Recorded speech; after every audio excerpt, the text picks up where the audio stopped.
Hello అండి, welcome back to Sreelu's world. నేను మీ శైలజ. ఈరోజు మన ఛానల్లో రెసిపీ వచ్చేసి పచ్చి ఉసిరికాయలతోటి పచ్చడి ఎలా చేసుకోవాలో నేను మీకు చూపించబోతున్నాను. దీనికోసం మనం మార్కెట్లో దొరికే పచ్చి ఉసిరికాయలని చిన్నగా నాటు పెట్టుకుని 2 టేబుల్ స్పూన్ ఆయిల్ వేడి చేసుకుని దానిలో వేసుకోవాలి. దీంట్లో 1 టీ స్పూన్ సాల్ట్, అలాగే ఒక 3 పచ్చిమిర్చి కూడా వేసుకుని మనం మగ్గపెట్టుకోవాలి. సో దీన్ని ఆవిరి మీద ఉడికించడానికి నేను మూత మీద ఒక హాఫ్ కప్ వాటర్ని పోస్తున్నాను. సో మీడియం ఫ్లేమ్లో దీన్ని ఒక 5 మినిట్స్ కనుక మనం ఉడికించినట్లయితే మనకి ఇలా మెత్తగా మగ్గిపోతాయి. కొద్దిగా మాడినట్టు కలర్ వచ్చినా పర్వాలేదు. సో దీన్ని చల్లారిన తర్వాత మీరు జస్ట్ నొక్కి చూస్తే అది జస్ట్ చాలా మెత్తగా స్మాష్ అయిపోతుంది, గింజ బయటకు వచ్చేస్తుంది.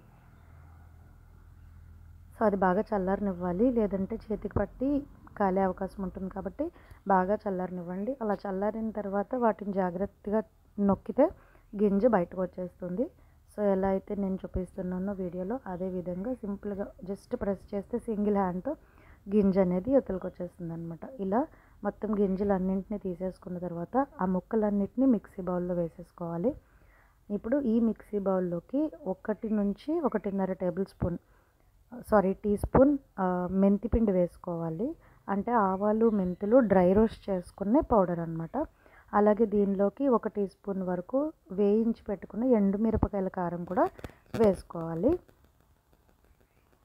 సో ఇవి రెండు వేసుకున్న తర్వాత మనం మూత పెట్టుకుని గ్రైండ్ చేసేసుకోవాలి. సో దీనిలో ఇష్టమైన వాళ్ళు ఇంగువను కూడా యాడ్ చేసుకోవచ్చు, ఇంగువ ఇష్టం లేని వాళ్ళు స్కిప్ చేయొచ్చు. టేస్ట్కి సరిపడా సాల్ట్ కావాలంటే మళ్ళీ యాడ్ చేసుకోవాలి. అంతే, పచ్చి ఉసిరికాయ పచ్చడి రెడీ అయిపోయింది. వేడివేడి అన్నంలో మొదటి ఒక ముద్దలో ఈ ఉసిరికాయ పచ్చడి వేసుకుని తింటే ఆరోగ్యానికి ఆరోగ్యం, అలాగే నోటిపూత ఉన్న వారికి కూడా బాగా ఉపయోగపడుతుంది. మీకు కనుక ఈ వీడియో నచ్చినట్లయితే తప్పకుండా సబ్స్క్రైబ్ చేసుకోండి, మీ ఫ్రెండ్స్కి ఫ్యామిలీకి షేర్ చేయండి. Thank you.